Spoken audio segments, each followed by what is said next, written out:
Good afternoon and welcome to a look at Chatgpt. We did a very big look at this last week, and we want to sort of take this on as a different approach, very specifically for social media and for blogging and article writing. So if you missed the last one, don't worry, we've got some updates in this one. But in addition to the updates, I've also got a bit more than just an update. I've actually got the ability for you to look at a new AI checker. So it allows you to check to see if your stuff that you're generating is going to be punished by things like Google, or can be tracked as being AI generated or not. I'm Dante St. James. I'm going to share my screen and let's get this underway.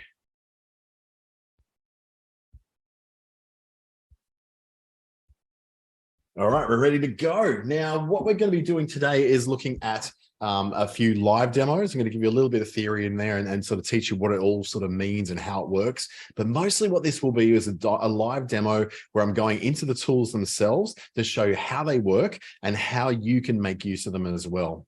First up, this is a bit of a quote from a guy called Alan Kay. It says, some people worry that artificial intelligence will make us feel inferior, but then anyone in this right mind should have an inferiority complex every time he looks at a flower.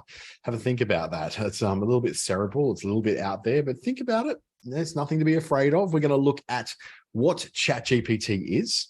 We're going to look at how to access it. We're going to look at the basic social media posting formula, so how to do social media posts. Then we're going to look at some basic article writing as well. And then finally look at expanding the capability of ChatGPT beyond just simple asking a question and getting an answer, and getting some really good responses out of it that you can use for things like your blogs, like your social media, like all the things you're trying to do. What we want to do is turn this into a tool that goes way beyond just simply questions with very basic answers that just about anyone can write and anyone can provide.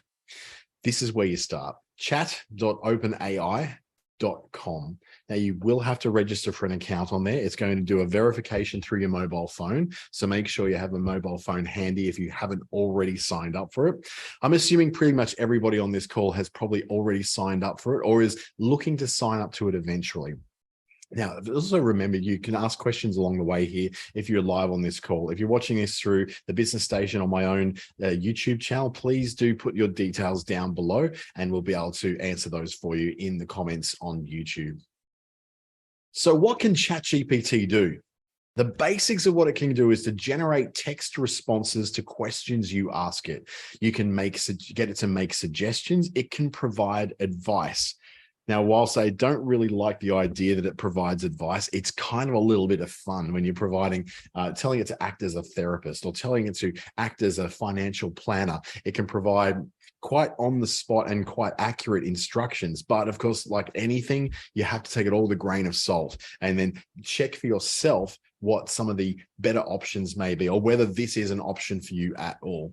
It can generate calculations, formulas, and code. It can do dealing weights and measurements and calculating all around those. It had an update just in the last 24 hours, which allows it to much more accurately deal with things like distances, weight, and calculations. Before it was a little bit all over the place and janky. The last update that came in overnight does do that. It's much more accurate now with what it's doing. It used to have a joke where you'd say, what's bigger, 79 or 61? And it'd say, oh, 61's bigger. And it gives some random out there ridiculous excuse as to why it thinks that 61's greater than 79. It was just this, it's very convincing and hilariously convincing about what it wants to say. It has such confidence in what it's saying, but it doesn't necessarily know what is right and what is wrong. It's a text prediction engine. So what it does, it looks at your question, starts generating text, and every word that comes up is predicted as the most likely next word. So sometimes it just completely gets it wrong. It does also help you to provide instructions for tasks. Things like, how do I bake a batch of scones? Or how do I make a sponge cake from scratch? And it'll give you a recipe rather than you looking up on Google to see a recipe from a website, going to that website and do that. This will do that inside the tool for you, which is a much more convenient way of doing this. And that's why things like Google are quite scared of this kind of technology, because it could take away the need for them to use that technology at all, to use regular search, and then to try and work in with things that are not regular search, but this question and answer way of dealing with information. So what makes it so clever is it can respond within context. So each chat you have with ChatGPT remembers what you've previously said. So for example, I say, my name is Dante St. James. Do you understand? It says, yes, your name is Dante St. James. Then I say, okay, write me a letter, then inserts my name into every point where I say I, and it will then include your name as part of what it's doing, rather than just simply going, oh yeah, we're going to just write a generic letter. It'll write a letter based upon you, and your name is included in there. So any sort of letters you want to generate also have that in place. It remembers previous questions and answers that you provided. So for instance, I could ask it to generate a whole bunch of ideas for social media posts, and I'll say, expand on point one, and it'll expand on specifically point one, or the first idea it came out with. Or you can say, the third idea, please expand on that, or please explain what is meant by the third idea, and it will talk specifically to that idea. You don't have to copy and paste in that idea and then get it to explain it. It can also modify information based on the new information that you provide. So if I say that, give me a recipe to bake scones, and it gives you the recipe, and I say, oh, actually make the ingredients low fat, and it will make the ingredients low fat or low sugar, or you might say make it vegan, and they'll adjust the recipe to make it vegan, low fat, low sugar, whatever you need in order to fulfill a dietary requirement. It can also be prompted to provide uncommon responses, and I'm going to look at that a little bit later on, how sometimes some of the responses are so obvious, and so like anyone knows that information. Give me something that's a bit more original, and it can generate much more uncommon and more original answers to questions based on you asking it to do that. So we'll look at that shortly as well. What we're going to do as we go into our demo of ChatGPT is generate a list of social media post topics. Then we're going to generate the social media post itself. Then we're going to generate a list of blog topics. Then we're going to generate an outline for that blog, and then the whole article, which is kind of scary that it can actually do that. We're going to ask ChatGPT to act as someone that's not yourself or itself. Then we're going to ask it to write for a specific audience. And then we're going to look at adding more details, because the more details you put in, the better detail and output you're going to get. You're not going to get stuck with very generic outputs. You're going to get something a little bit nicer to work with. So let's get this on the way, because I think it's going to be a lot of fun, and it's going to allow us to do a lot more with this tool than just simply laugh at it as one of those, fun to do like tools that we just go, oh yeah, I might use this, but I probably won't use it much. So the ChatGPT interface looks a little bit like this. Over on the left, I've got all my previous chats that I've been working on. I've got an example here of what's going on with the samples, or what you can do. So you can put in one of these samples, and it will actually give you that sample. It has the ability to remember what's said earlier in the conversation. It can provide follow-up corrections, so you can correct it along the way. And it's been trained to decline inappropriate requests. So those things could be anything that causes sort of harm, or it has very, very obvious biases. It does produce sometimes some very biased content, depending on what it's been trained with. So there's a lot of work being done to make it a little bit more ethical along the way. And then I've got a plugin down the bottom, which is not part of ChatGPT, but it's my plugin that I've got in there that plugs in through my browser that allows me to add Google search to those inquiries. I'm going to show you how that works a little bit later on. Let's not play with that one just quite yet. I'm going to refresh my page so I get a fresh version of ChatGPT. And the first thing we said we were going to do is to generate a list of social media post topics. So I'm going to take that prompt, and I'm going to say, where am I going? Over here. Generate a list of social media post topics on the subject of, let's just say, natural health. So I've got that in there. And now what it's going to do is come back to me with some 5, or a few more, probably about 10. I didn't tell it how many. I just said, give me a list. So it's giving me a list of what, 8, 9, 10 now. It'll go on, give me quite a few. I can say a specific list. This afternoon, I generated 25 of them for a particular client. So it's giving me 14.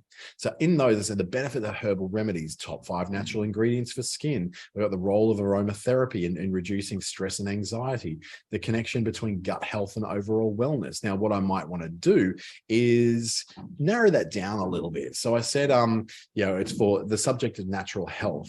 I'm going to say, revise this list with subjects that are relevant to a naturopath.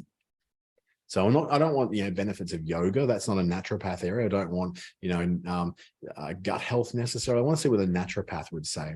So now it's said, okay, I'm going to revise that question. I'm going to give you things that are related to that, but only to what a naturopath would actually be involving themselves with. So things like the principles of naturopathic medicine, the connection between gut health, the use of natural supplements, the benefits of hydrotherapy and other therapies, the importance of individualized treatment plans in naturopathy. So it's giving you a whole bunch of different responses. Now I'm going to say, rewrite in a more casual manner, because I'm looking at those and they're all very they're a little bit they're very formal, really. They're very formal topics. I want to get a bit more casual and approachable. So let's see what it says. I've said to rewrite that in a more casual and approachable way. So now, instead of saying understanding the principles of naturopathic medicine, it says, what is naturopathic medicine and how does it work? So it's calmed down the language a little bit to make it a little bit easier to read and a little bit easier to follow. Hopefully those of you on small screens can see this, but if you're struggling, I can make that screen a little bit bigger so it makes it a little bit easier to read what's coming on there. Let's see what I can do. That's better, isn't it? Look at that. It's going to make it much easier to use. So now that I've done that, I go, okay, I want to take those as a part of a social media post. So the next thing I want to do is I want to generate a social media post based upon those topics. So I'm going to say, turn point, let's just say 5 into a medium length social media post. And let's see what it does.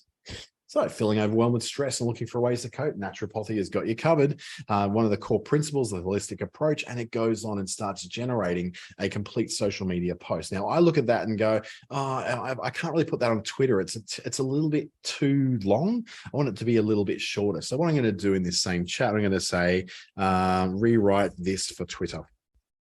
Because Twitter's only 280 characters, so it has to cut it right down. And it already knows that. So what it's done is cut that whole post there down into just this many characters. And it's even put in a couple of really interesting emojis in there too, like leaves for the nature and then the massage thing as well. So it's actually showing us a little bit of personality in there. What I can then do is say, expand this into a longer social media post with bullet points for the main points. This is what I kind of do every day. So I'm kind of getting really, just can't type right today, but this is kind of what I do every day is I don't necessarily want its default answer. I want it to give me something that's a little bit like they can change a bit more. So here's it's turning this into might be a little bit of a blog post even. So it's spreading out that information and saying, okay, the lifestyle changes, the power of nature, the personalized care. It's now making dot points out of that. So it's saying, okay, this is still within the length that's achievable for a social media post. But what it's doing is saying, let's break it down into a bit more of a format. So it's not, rather than just like a great big block of text, it's breaking it into point 1, point 2, point 3, and then provides an introduction. And it also provides a conclusion and something of a call to action. So what I can do now is add a call to action to this post that asks the reader to book a time with me on my website. And so what we'll do is rewrite that, or it'll just add the call. It's going to rewrite it from scratch. And it's now going to add at the very end of it. So it's doing all the same stuff. At the very end of it, I've asked it to add a call to action. So it's going to say something a bit more. And I'm going to read over this and go, yeah, that's what I really want. I've got the personalized care. I've got the introduction. I've got the conclusion coming up. Let's embrace the power of nature and make healthy changes together.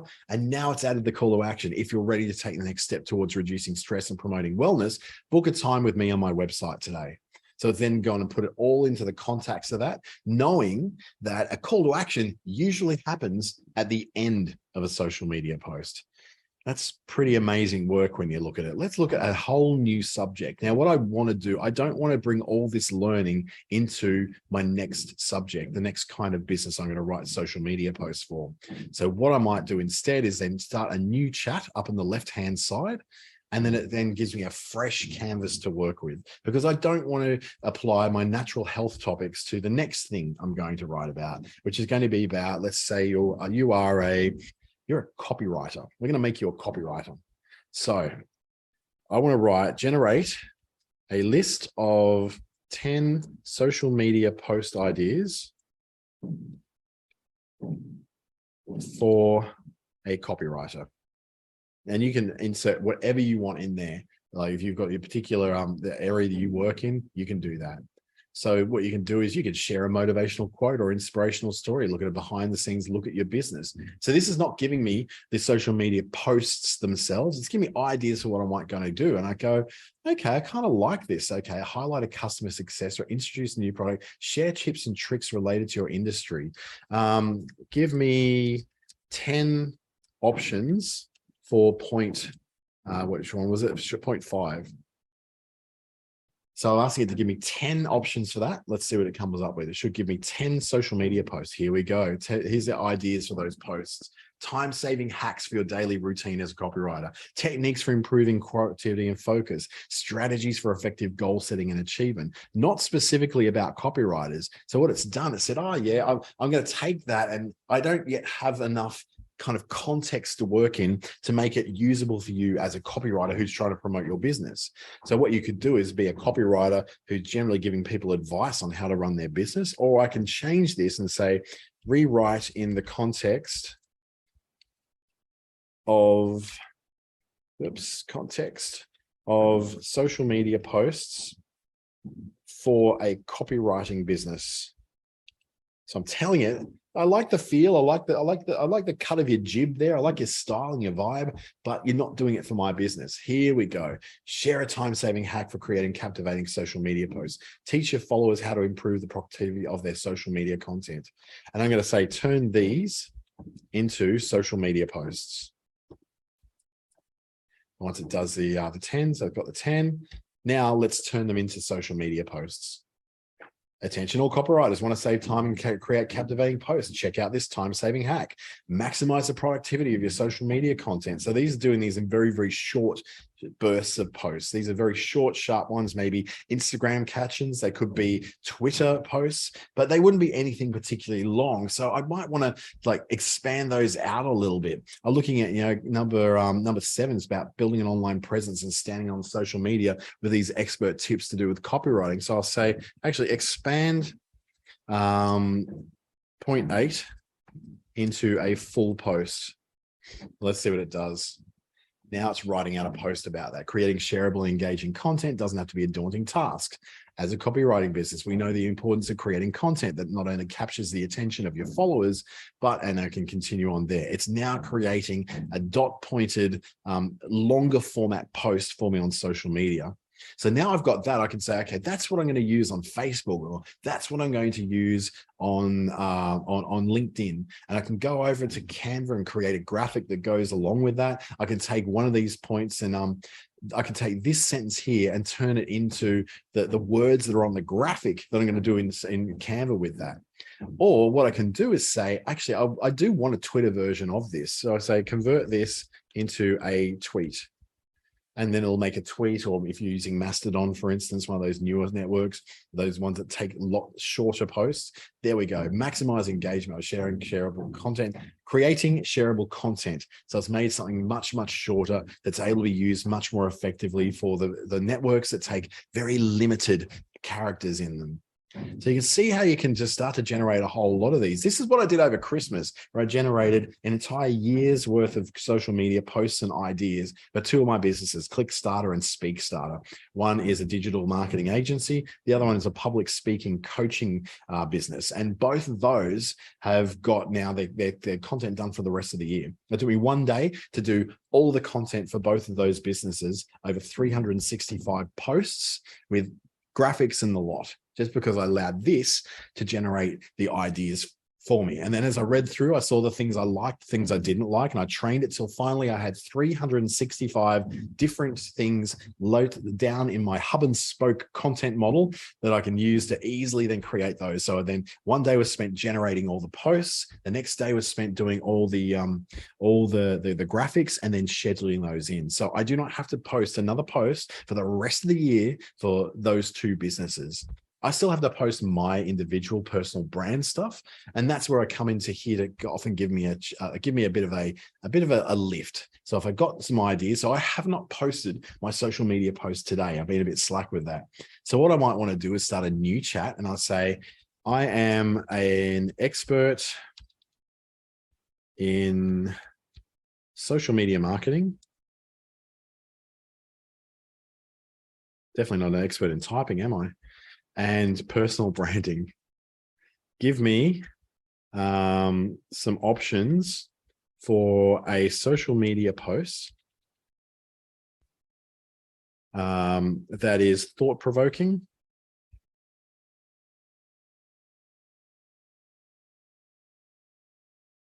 adds a personal story to each. Typing is definitely terrible today. Add a personal story to each and produce a positive outcome at the end of each. So I'm going to get to give me some ideas. Here's some options for a thought-provoking social media post with personal stories and positive outcomes. So I can say, overcoming adversity, my journey to success. I could share a personal story about a challenge I faced and how I overcame it. That's pretty much what I do, most posts that I do. The importance of gratitude. So I can actually add a bit of gratitude in there. That's a really good one. I can say the gratitude of being able to be privileged enough to do a personal brand in the way I do. I can say the power of positivity is a bit more. And I can say something like, share a personal story about how I approached a situation with positivity. I was able to break through where maybe others weren't able to do that. So I'm able to then add so much extra personality to that. So I can say the power of positivity. Yeah, that's what I'm going to write about. So that's what I'm going to write about in one of the posts I'm going to do this afternoon after this specific workshop. So now we're starting to get an idea of how this Chatgpt thing works. Let's look at our next thing. We're going to generate a list of blog topics. Well, we've already learned how to generate a list of social media topics. So surely generating the list of blog topics can't be that hard. So let's pop in and let's open a new chat and start to generate ideas generate ideas for a blog about, let's pick out another industry. Let's just say horse equipment and accessories. So we're going to say, okay, here's some ideas that might have a comprehensive guide to choosing the right saddle, understanding different types of horse bit and their uses, the benefits of horse body wraps and leg protection. This is good. It knows what it's talking about. The importance of a proper fit in the blankets and sheets, different horse training aids and when to use them, horse boots and leg protection, how to choose the right one for your horse. Oh my goodness, I love this. The benefits of horse massage and therapy equipment, or a discussion of horse tack cleaning and maintenance tips. I'm going to say, give me an outline for point 14. So I know nothing about horse tack cleaning and maintenance tips. So it's going to give me now the outline of what this blog is going to have in it. It's going to have a brief explanation of it. It's going to have a brief overview of the topics that are covered in the article. Then it's going to go into cleaning tack, maintaining tack, repairing tack. I don't know what tack is, but let's just say, this is what the horse people would know about, and then draws the conclusions based on that. So I can do to make that work for me and going, okay, that sounds good. I'm going to do that. So I'm going to say generate the introduction and point 2. Let's see what it does. So it's generating the introduction to it. It tells us what tack is. It tells us why it's important, that it's free of harmful dirt, sweat, and bacteria. In this article, we'll discuss the best practice for cleaning that. Okay. Now it's going, okay, it's regular cleaning of tack is important. It's telling us the different kind of cleaning products we can use. So it's already done that out. Now, what I want to do is expand that out. So I expand in the style of an article. So what I want to do is stop it doing all these silly dot points now. I want it to make it an article now. So as a horse owner or rider, you know that the tack is an essential component of horse riding and care, from saddles and bridles to reins and halters. Tack is an investment that helps keep you and your horse safe and comfortable during rides. So you've got now, it's writing the article for you. Look at this, the introduction now being written. The cleaning introduction is now being written for us. This is crazy. When you look at this and you go, why have I been writing all my own blogs for all this time? Now, of course, there are going to be some limitations with all this. We're not going to be able to do everything in this. And this is as good a time as any as that's generating for me to pop over in that next page, which is looking at what some of the weaknesses of all this are. So some of the things that Chatgpt does that are really good. Yes, it generates those text responses. Yes, it can respond within context. But one of the things it doesn't do well, that has no data after 2021. So what it does, it was all in September 2021. There was a point where it took all its data in and learned nothing after that, apart from how to better produce all that together. So it does have those problems. It does have a little bit of a bias problem too. So it won't necessarily write from the point of view that you would write from. So you may have to go and check and say, rewrite this from the point of view of someone else. So it does tend to bias towards some sort of things. It also, you know, it won't necessarily go into conspiracy theories, but it can be if you ask it to. So you say, generate a conspiracy theorist response to why the earth is flat. And then you'll start to get responses like that. Let's go back into our article. So what it's done, it's generated all this for the introduction. It's generated the whole first section and it gives a conclusion at the end of that section. What I would then do is go, okay, now I want to expand on, well, it's done the cleaning of the tack. So I want to then go expand on points 3 and 4. So I just go copy those in. Whoops, just those two. And I can go now expand on this. And now it's going to do the same thing. So what I'm going to do is I'm going to pop into a Google Docs document. So I'm going to Docs. I'm going to create a new document where I'm going to copy all this in so that we can then start to see our blog start to take shape. So we're going to look at that introduction. So down a bit further. Here we go. So the introduction and the cleaning tack part. So let's move that up a bit. Come on. Let's copy all that, put that over into our Google Doc. So that I can remove all that formatting. It does sort of give us a lot of rushed together stuff, doesn't format it very nicely.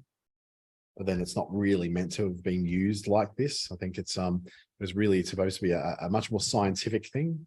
And we go, okay, our next area, maintaining tack and repairing tack, it's expanded that, still expanding it. So it's writing more of that. Now it's finished. So let's copy that in as well. So we're starting to see our article coming together. So let's go back up here. Let's remove all that. Let me just try that again.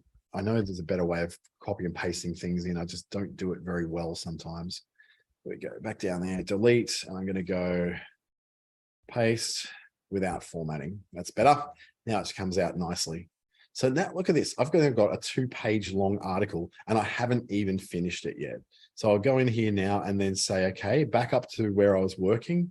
There was the conclusion. So I'm going to take this and generate this. So generate the conclusion based on this.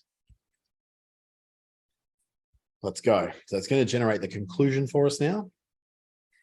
Summary of the importance of property. So it's actually writing down the summary of that. It's going to also summarize the different sections of it. So it's expanding all this out. So we've got something that's actually readable and can be used for SEO and all that kind of stuff. The problem is though, of course, if you can do this, so can everyone else who's in your industry. And this is where just some sort of very plain, very generic kind of information like this coming out in this particular article, which for those of us who are not horsey people, where we think this is amazing information because we don't know this. But if you're a horse person, you might look at this and go, this is so generic. And in some cases, some of it might even be a little bit wrong.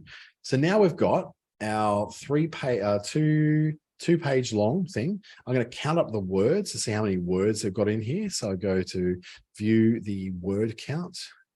Where is it? Word count, tools, word count. So this is now 1,000 word, basically, and 1,000 word article. So you think it's hard to write a 1,000 word article? We just wrote one. Now, I look at that and I go, that looks like a great article to me. I really, really like it. I'm going to add a photo to that. I'm going to post it up to my horsey website. And I go, well, what if this is really just not that great? What if this is just really, it's just plagiarized? I can go and now check whether this feels like it's generated by AI with OpenAI's own checker for this. And it's over here. It's called the AI text classifier. And I've got a address for this, which will come up in the response. Here we go. So it's a HTTPS platform, openai.com. Don't worry about taking that down. Take a screenshot. I'm coming back to that a little bit later. I'm not feeling comfortable with this particular article not necessarily being correct and easily spotted as being AI generated. So I'm going to paste in that whole article into here, and I'm going to ask it to scan through it and tell me if it's possibly AI generated. And it gave me the response that this text is possibly AI generated.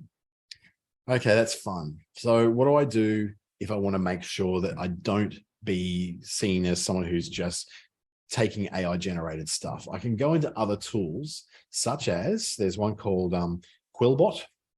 And some of these things are free at a certain level. Some of them are paid. Another one is Grammarly. So Quillbot and Grammarly, let's open those up. Let's go to Quillbot. And Quillbot is going to check for plagiarism for me. So I'm going to paste that in. I can then go and say, okay, check for plagiarism. Let's see how plagiarized this whole article is. So I'm posting that in. Let's see how plagiarized it is. I've got a paid version of this. I'm just using 2 pages now. I have my 17 pages that I've got for this particular tool. As it's scanning this, I can also go to a paraphraser. Now I'm going to do, what I want to try and do is make this less, I guess, formal. I want to make it a little bit more maybe simple, or I want to make it a bit more fluent. So it feels more like fluent English. Let's just say it's simple. I'm going to make it simple because I want it to be generated as a much more simplified version of what it's done. So we've got things like getting started, cleaning tack, wiping down. Some of the headings, I don't really like how it's changed them. So I'm going to change that back to cleaning tack. I'm happy for it to change other things in there, but you know what? I would definitely need to go and check to make sure those things were fine. I can call this, instead of in the end, I can call it the bottom line, which is the end of it. So it's cut it down from 1,040 words to 1,100. Oh, it's actually added more words. So it's actually got more words in it this way. It's added more to it. Now I can take that and copy that and try and work out whether it's kind of readable, because I'd probably need to check that to make sure it's readable, because some of it's changed a lot of words in there. Let's go back to our plagiarism checker. So in here, it's telling me it's still scanning. It hasn't got the score yet. What I can do is now run that through the other tool, which is Grammarly. Grammarly does have a certain amount of this you can do for free. I pay for these because obviously I produce a lot of content. So I want to make sure that I'm not unintentionally plagiarizing people. So as part of what I do with Grammarly, I open up a new document, and then I paste in my new document that I just had done. And I say, I want this to be written in a casual way.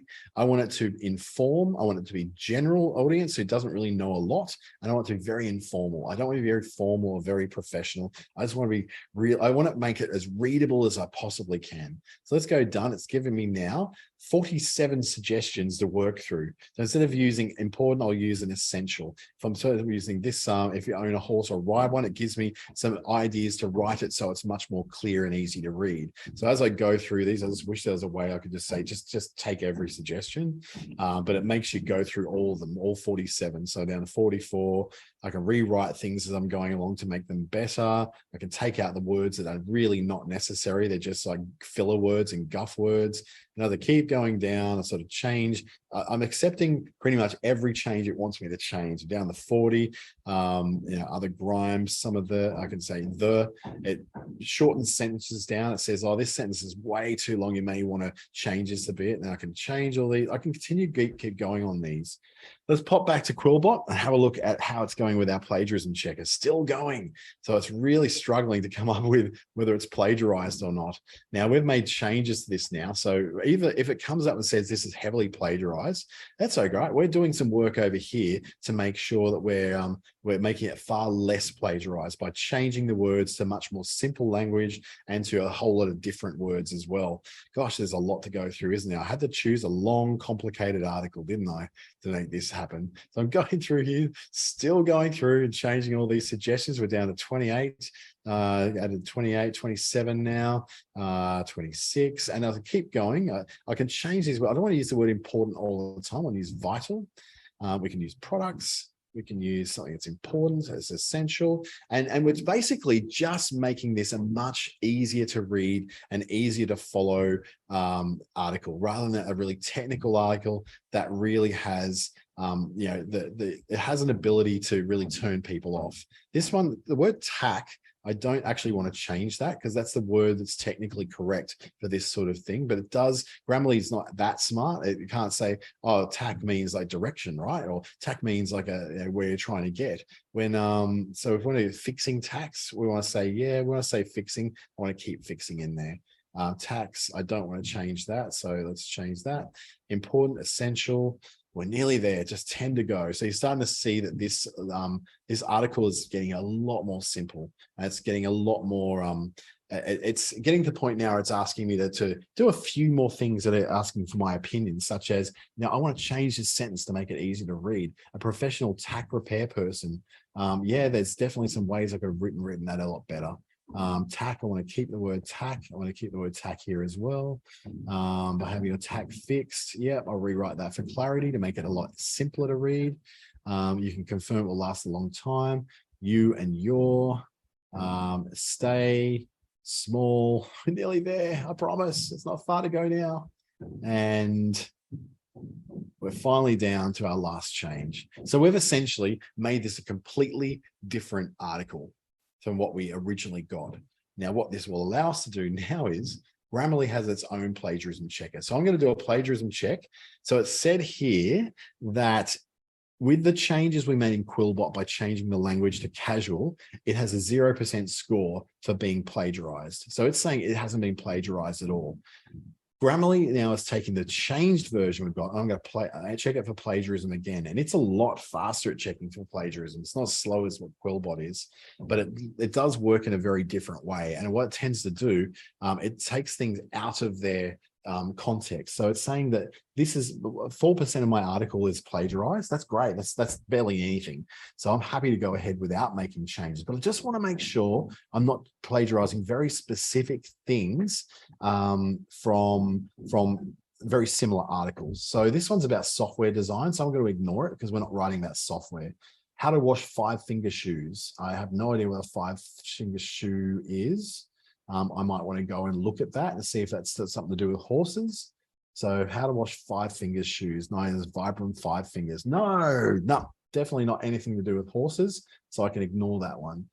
Deck repair. If we're talking about deck repair, this is definitely not something I need to be worried about. Nothing to do with what I'm doing. Leather and tack, deep conditioner and restorer. If you take care of your tack, it will last longer. Okay, so that's like a very common sentence. That's not like very creative. It's not a creative concept I'm stealing. So I'm going to take that out.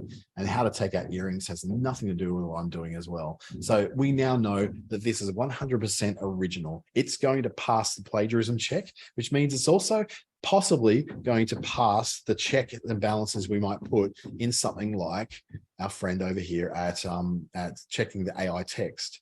So let's clear that now. And we're going to check again to see if it picks up whether we might have been getting this from an AI generation. So let's submit it. So I predict it's probably going to say it is still possibly AI generated. And one of the big reasons why is that people write in a messy way. We tend to write, long sentences, short sentences. We mix it all around and we've got all that going on. But the problem there is that That's not the way that AI writes. AI tends to write in very consistent levels of sentences. The sentences are not massively different in size to each other. There's one there, similar size. This one's a similar size. Then it goes to the next one. It's also a similar size. So there's no great big differences in the way it does it. AI likes consistency. People don't generally write consistently. We write with a lot more creativity and a lot more flair. So how do we then do that? So what I might do is say, I'm going to take this article that I've now adjusted. I'm putting it back into Chatgpt. So a brand new chat. I'm going to give it a prompt now, and I'm going to ask it to rewrite this whole article like a person would write it. But how does it know how a person would write? So I'm going to say in here, AI tends to write articles with consistent sentences and structure. People tend to write articles with less consistent structure.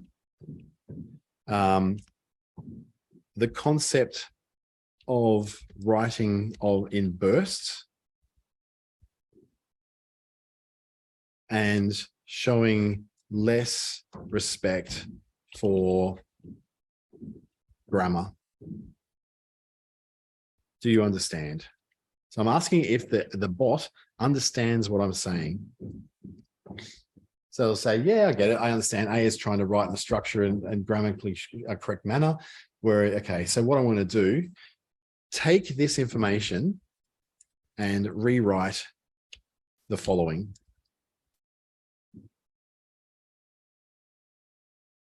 Like a human.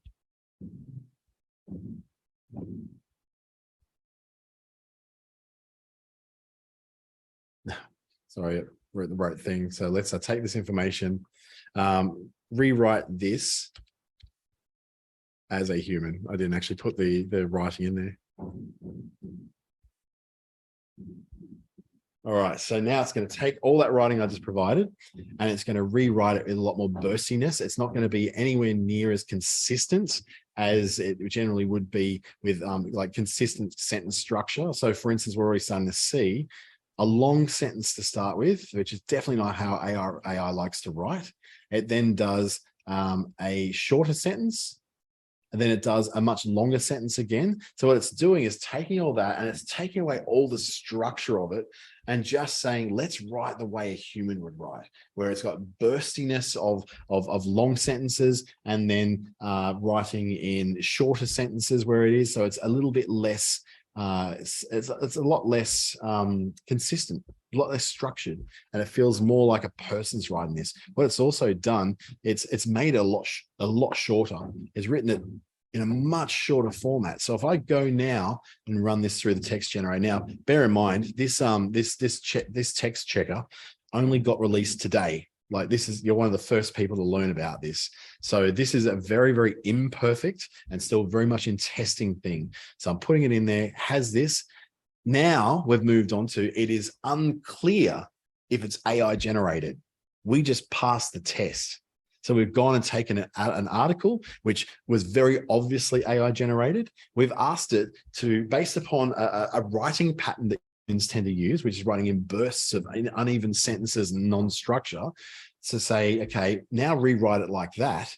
And that's made us pass whether this is going to be AI generated or not. If it cannot tell if it's AI generated, if it's not 100% clear, if it's not reasonably clear that it can see AI patterns in there, it goes, actually, you know what? This isn't. So there's a few steps I've taken that I go, well, I really want to stretch this out and show that I'm writing something that is original and not generated by AI. It's taking all that. Now, if I was to add in personal experiences in there as well, so personal anecdotes, stories of where I have had a problem where wear and tear has caused a problem like cracking and fraying and actually caused a dangerous situation while I was on a horse, then that adds even more personal experience to the story. And then it makes it very, very, very clear that this is not an AI generated story, even though the bulk of the story I took from AI.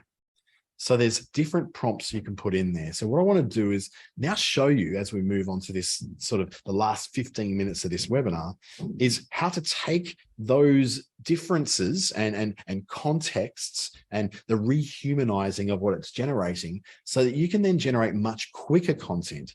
So one of the things I wanted to show you is back here, I want to make it clear to you that there's a very big difference between what AI does and what detail you'll get out of it. So there's a lot of assumptions that are made. If you give only a little bit of detail, it will then give you a very not particularly accurate answer. So the example we've given here is to come up with a name for my band. I've given it nothing with what the band is, where it's from, what kind of band. So it's like the Electric Dreams, Midnight Masquerade, the Velvet Vultures, the Neon Knights, and saying, okay, there's some great names for a band, but my band is a punk rock band from Eastern Europe. So give me something else. Oh, the Iron Curtain, Revolution Radio, the Red Flag. So it's going back into sort of 90s, bring down the wall, reunite the world, winds of change kind of period and era. So it's a very different, because I gave it more to work with. And so it's now giving me something much more in the context of what I'm looking for. The second thing I want to do, and I think we've made this pretty clear so far, the more detail the answer. So the more stuff you put in, the more you're going to get out. So it's going to be very, very generic and very, very boring if you don't really ask it very detailed things. So we're going to show you some ideas of that. Some of the ways you can do to get more detailed responses is to add the details in this kind of formula where you say, here's my prompt, generate me a blog post. And then you add the specificity after that. Why did I choose that word? You get specific after that. So the first thing is generate a blog post. And then you go, now make it about this subject in this style with this kind of voice, and also generate towards this kind of audience, which is another little prompt we can put in there to customize what it is you're writing.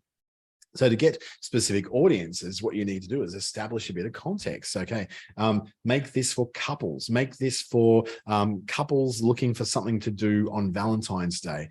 Put it within the context of your company or your work culture. So you can say, in our business, we are a female-led, LGBTIQA plus friendly, and generally open, honest, and transparent community.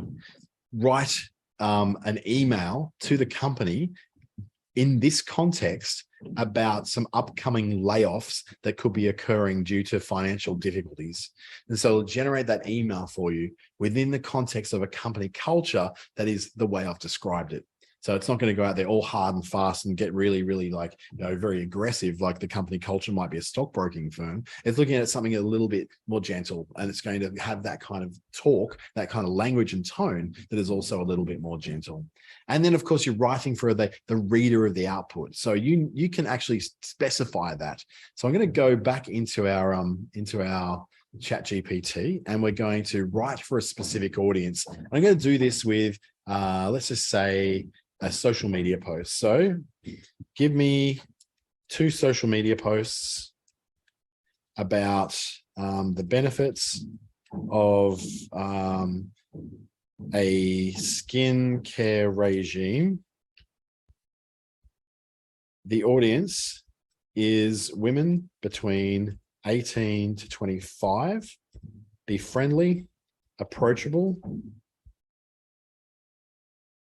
and use slang appropriate to this group.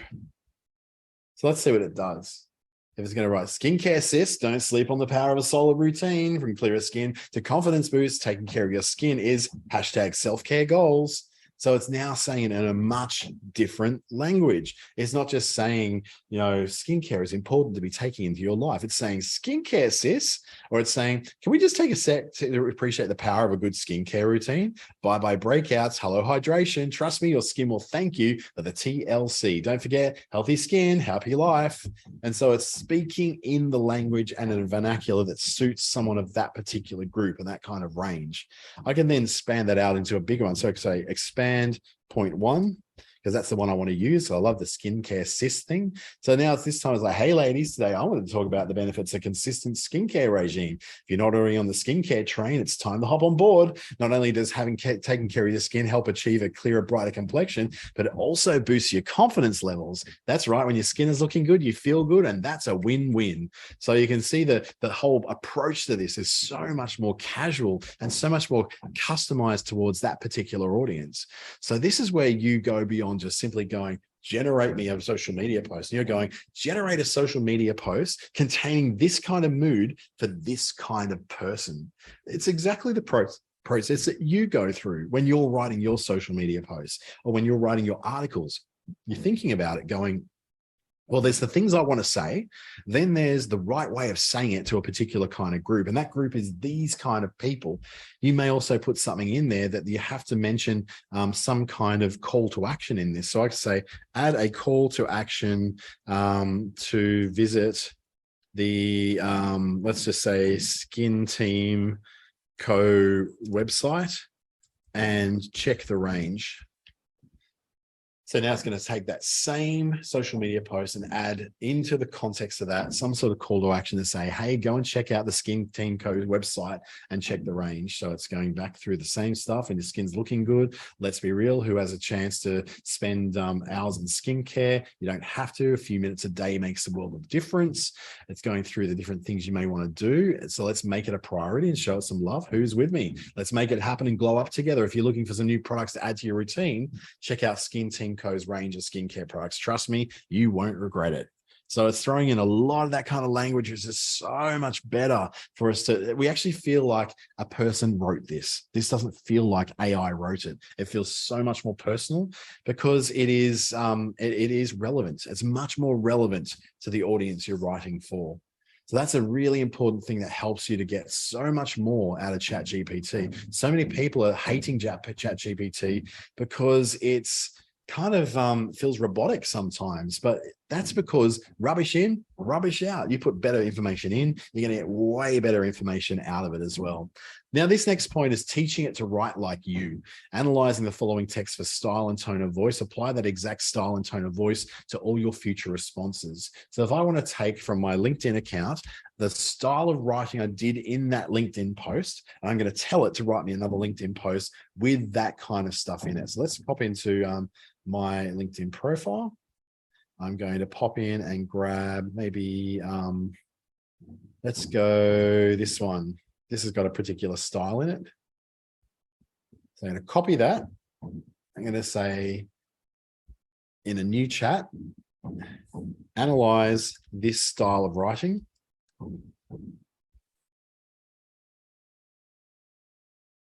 So it's presenting two viewpoints on the use of influencers on marketing, followed by a definition and a personal anecdote. The language is informal. The writer is making an argument by also providing examples and question and explanations to support their points.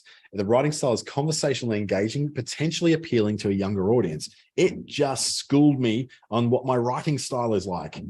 Apparently, I'm appealing to a younger audience.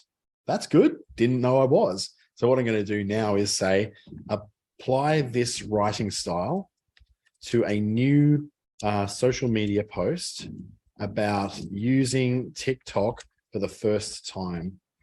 And it's going to write in that same kind of style, the two opposing viewpoints on use of influencers. It's going to say, well, why you should be hesitant to use TikTok for your business. Interesting. So it's saying I should be hesitant, but then it's saying why I should take a chance on TikTok for my business. It's taken the exact format of what I wrote before, and it's given me a new one. So because I've done the two opposing viewpoints, and then I've put forward an argument with a call to action that says, you know, what TikTok's all about, download the app and start exploring. Who knows, you might find your next big marketing strategy there. I could say the same for talking about Facebook. I could say the same about talking about different kinds of soap. Let's just say, use this style to write a new post about handmade soap. Let's see what it has to say about handmade soaps. Why you should be wary of using store-bought soap. It can contain harsh chemicals, blah, blah, blah. What's then going to do, it's going to give me why you should look at handmade soap. There you go. Why you should switch to handmade soap. So it's giving me that same style that I just wrote, and I can generate countless more ideas in that same style. How cool is that? It's doing all the writing for me, but it's still doing my style of writing. So I wouldn't want to put that in every day. I need to make maybe one post a week is in that style. So I don't necessarily want to do that every week, but I could take any one of my posts from in here. I can take another one which is not written like that and do the same thing. So think about what makes you want to open an email newsletter. This one's more of a story. So this one's, I think it's a lot more fun. So I'm going to analyze this one. So to do that, I want to go first into the new chat, because I don't want to inherit that other style. I want to say, analyze this style of writing. Analyze this style of writing. Oops. There you go. It's telling me it's conversational, informal, and self-reflective. I'm using a first-person narrative and use personal anecdotes. So it's telling me again what my writing style is like here. You know, using the terms such as word burlesque and a touch too far adds an element of humor to the writing, making it lighthearted and enjoyable to read. I'm going to say, use this style to generate a new post about baking at home. There we go. So it's going to generate there. Hey there, baking enthusiasts. I've been getting into baking at home lately and tell you it's been a roller coaster of a ride. 1 minute I'm whipping up a batch of fluffy cupcakes, and next I'm staring down a kitchen disaster. But the good news is I've learned a thing or two about baking at home, and I'm here to help share some tips with you. It's literally taking my style of writing and applying it to a different subject.